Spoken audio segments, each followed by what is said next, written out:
예, 오늘의 모닝 브리핑 시작하겠습니다. 국채 발행 일정이 지나가면서 일단 미국 금리는 하락했다. 이거는 이제 우리 시장에는 긍정적인 요인이고요. 그런데 이제 엔비디아가 좀 많이 빠졌습니다. 하락한 요인들이 몇 가지가 있는데 잠시 좀 설명드릴 거고요. 우리 시장에서는 외국인들 수급이 되게 중요하죠. 대규모로 선물 매도하고 현물도 팔면서 이제 밀어내렸는데 오늘장 정도에서 좀 변화가 생기는지 볼 필요가 있고, 전일 뭐 석유화학, 화장품, 반도체 이런 종목군들 일부가 올라가긴 했는데 뭐 오늘은 이제 엔비디아 변수도 있고 해서 조금 변화가 생길 것 같습니다. 이런 내용들 좀 살펴보겠습니다.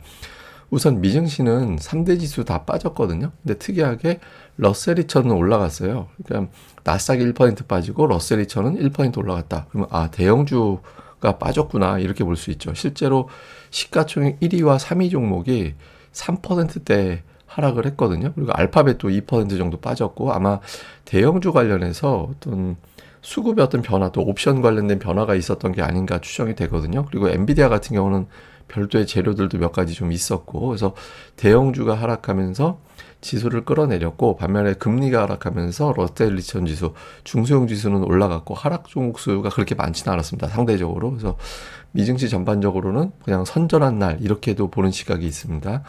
금리가 되게 중요한데 미국 국채 금리는 하락했어요.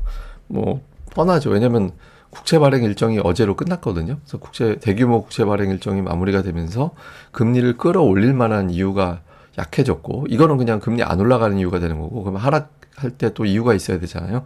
일부 연준 인사들이 비둘기적인 발언을 한 데다가 미국의 성장률이 하향 조정됐거든요. 그래서 뭐 지표가 좀 나빠지면 금리도 좀 내려가는 게 맞지, 뭐 이런 어떤 해석이 좀 있었던 것 같습니다. 그래서 이런 요인들이 전체적으로 금리를 좀 끌어내려서 뭐 아직도 높죠. 이게 지금 4.5%대 금리는 뭐 되게 높은 거거든요. 근데 어쨌든 뭐 한 방에 4.4로 갈 수는 없으니까 오늘은 이제 다행히 금리가 좀 내려갔다. 그러면 금리 끌어내렸던 요인들을 좀 자세히 보면 성장률이 미국은 속보치, 잠정치, 확정치 이렇게 세 번 나눠서 발표를 하거든요. 그런데 이번에 이제 잠정치가 나왔는데 1.3%로 나왔어요. 근데 지난번 속보치 나왔을 때보다 0.3%포인트가 내려갔거든요. 그래서 왜 이렇게 갑자기 성장률이 하향 조정이 됐지라고 봤더니 이제 소비가 2.5%인가에서 2%대로 하향 조정이 됐습니다. 그런데 이게 이제 일부에서는 뭐 소비가 위축된 거다 이렇게 해석을 해서 금리가 내려갔어 이런 어떤 주장도 있는데, 또 다른 분석은 내구재 가격 자체가 좀 빠진 게 있어서 그것 때문에 소비가 뭐 가격이 내려갔으니까 소비가 줄어든 걸로 표기가 된 거지 뭐 이런 해석도 있습니다. 그래서 뭐 뱅크 오브 아메리카 이런 데서는 뭐 소비 둔화로 해석할 필요는 없다 뭐 이런 주장도 있었거든요. 근데 어쨌든 미국의 GDP 성장률이 속보치보다 하향 조정된 게 이제 또 금리를 살짝 내리게 만드는 그런 요인이 됐고요. 다음에 더 중요한 건 연준 인사들의 발언. 예, 이게 영향을 줬다라고 봐야 되는데, 존 윌리엄스가 올해 후반부터는 인플레이션 둔화 속도가 빨라질 거다. 그리고 지금의 통화 정책의 목표라는 건 뭐냐면 실업률의 관리, 그 다음에 2%로 향해 가는 거, 인플레이션이, 그러니까 이런 것들인데, 이게 이제 목표에 잘 맞고 있다. 통화 정책이 이렇게 언급을 했고요. 그리고 또 금리 인상은 기본 시나리오가 아니다. 또 이렇게 주장을 했거든요. 그래서 뭐 시장에서는 좀 다행이다. 이렇게 평가를 받았고, 또 오스틴 글스비 대표적인 비둘기파죠. 이 사람은 실업률의 큰 상승 없이 인플레이션이 둔화되고 있다. 이렇게 이제 주장을 했습니다. 그래서 최근에 좀 세게 발언하던 사람들에 비하면은 좀 부드럽게 이야기를 하면서 금리가 좀 내려가는데, 그러니까 지표 발표 이후에 살짝 금리가 4.6%대 이하로 내려갔다가 이 두 사람의 발언 전해지면서 이제 조금 더 하락폭이 커지는 그런 모습을 좀 보였습니다.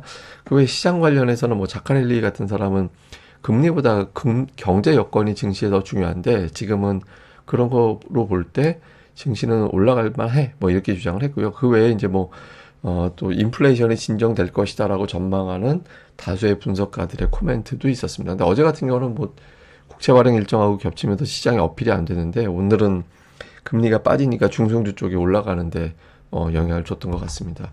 특징주로는 엔비디아가 오늘 초반에는 플러스였거든요. 예, 플러스로 출발을 했는데 그 보합권 정도 왔다 갔다 하다가 결국에는 이제 밀려버렸는데 몇 가지 재료가 있었습니다. 우선 그 미국 언론에서는 이 재료가 하락의 이유다 이렇게 꼽던데, 그 AMD하고 엔비디아인데 사실 AMD는 별로 파는 비중이 낮으니까 엔비디아를 타겟으로 한 거다 이렇게 해석하는데, 중동에 이제 AI 칩 판매를 이 라이선스가 있어야 되는데 이거를 갖다 발급을 안 하고 있다 이런 보도가 나왔어요. 그래서 이 보안 문제가 있어서 이제 판매 안 한 그 라이선스 허가를 안 내주고 있다. 하여튼 이런 내용들이 보도가 되고 있거든요. 근데 중동이 아랍에미레이트, 사우디 이런 데서 AI 관련된 투자를 엄청나게 많이 하거든요. 그래서 혹시 판매에 좀 문제 생기는 거 아닌가? 이런 식의 해석이 됐죠. 그래서 이런 것들이 좀 주가를 떨어뜨리는 데 영향을 줬다. 이런 분석이 있고 또 이제 AMD, 구글, 뭐 마이크로소프트 이런 데서 AI 가속기 연결 포준을 개발하고 있다더라. 뭐 이런 보도가 또 나왔거든요. 그래서 뭐 강력한 라이벌이 등장하는 거 아닌가?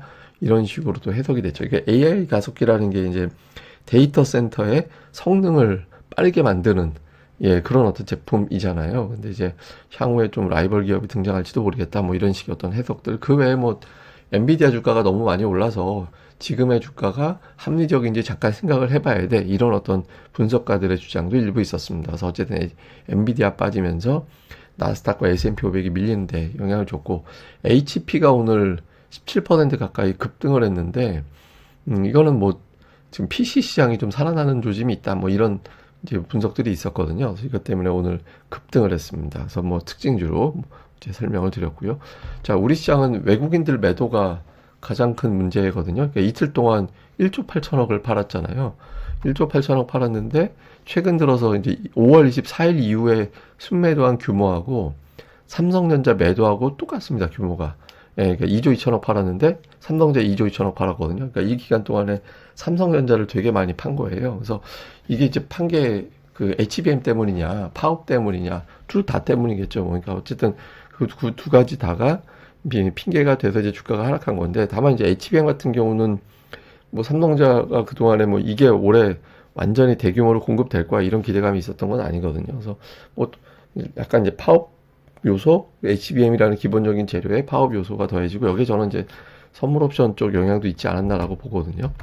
근데 지금 보시다시피 선물 외국인들 이제 선물 매매 추이를 보여드리는 건데 이렇게 차트적으로 보면 일단 매도 여력은 별로 없어 보여요. 지금부터는 어제 저 하단까지 쳤다가 이제 선물 매도 누적이 좀 줄어든 거였거든요. 그래서 지금 봐서는 외국인들 이제 선물 시장의 어떤 움직임이 좀 부드러워지면서 삼성전자 하락이 좀 완화가 될 가능성은 있어 보이는데 실제로 그렇게 된지 이게 삼성전자 지금 차트는 깨졌어요.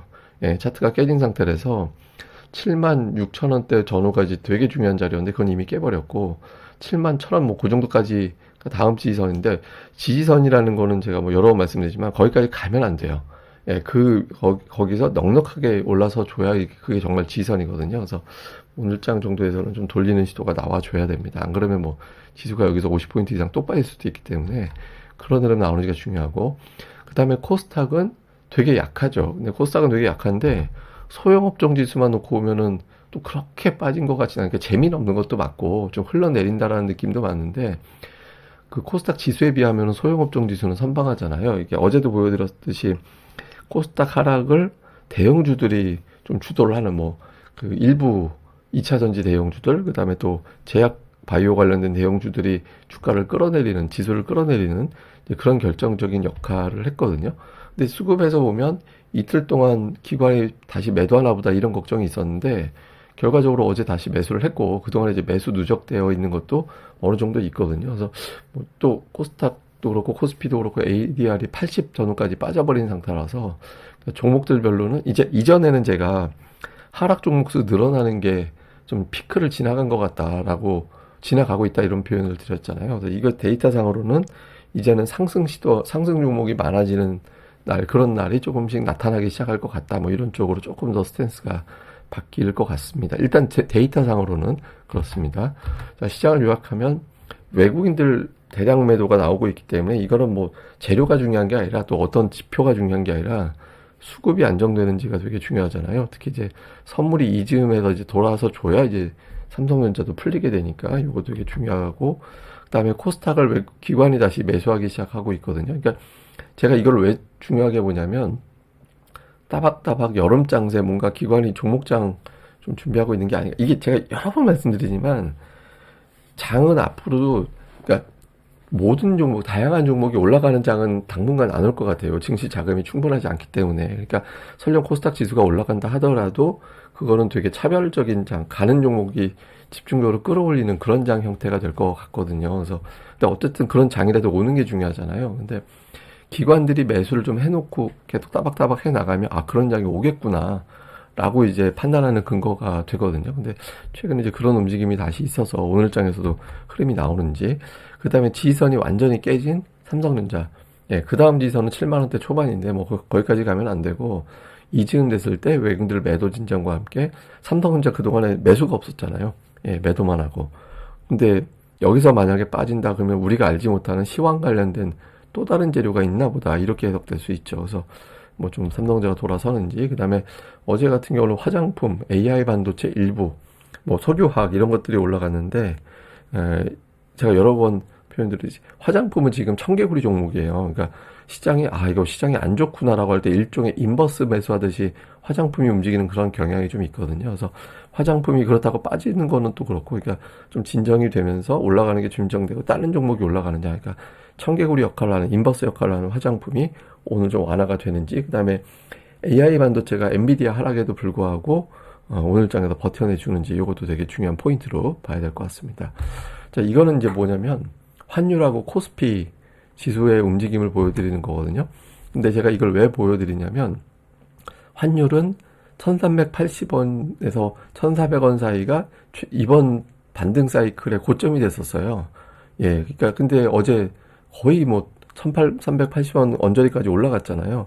그리고 그 라인이 지수의 저점이 되는 그런 시도가 있었거든요. 그러니까 근데 이게 만약에 좋게 보면 여기서는 환율이 고점, 코스피 저점으로 돼서 돌려야 된다라는 게 중요한 거고, 패턴으로 보면. 근데 이제 항상 보면 제가 시나리오로 말씀을 드리잖아요. 근데 항상 보면 이게 깨지면 우리가 모르는 뭔가가 있는 거예요. 그러니까 우리가 모르는 이제 현재까지는 인식하지 못하고 있는 어떤 뭐 커다란 문제가 좀 있구나, 외국인이 그걸 알고서 대비하고 있었구나, 이런 식으로 또 해석이 될 수 있거든요. 그래서 중요한 어떤 위치에 와 있는, 저는 뭐 지수는 지수지만 이제 환율이 이 부분에서 정점을 쳐주는 움직임이 나오는지 여부가 상당히 중요하다. 그러니까 데이터상으로는 이쯤 되면 돌릴 때가 됐는데라는 상황이 되긴 했거든요. 근데 그 위치에서 안 돌린다면 이제 뭔가가 있는 거니까, 예, 그 되게 중요한 변곡점에 도달해 있다, 이렇게 이제 봐야 될 것 같습니다.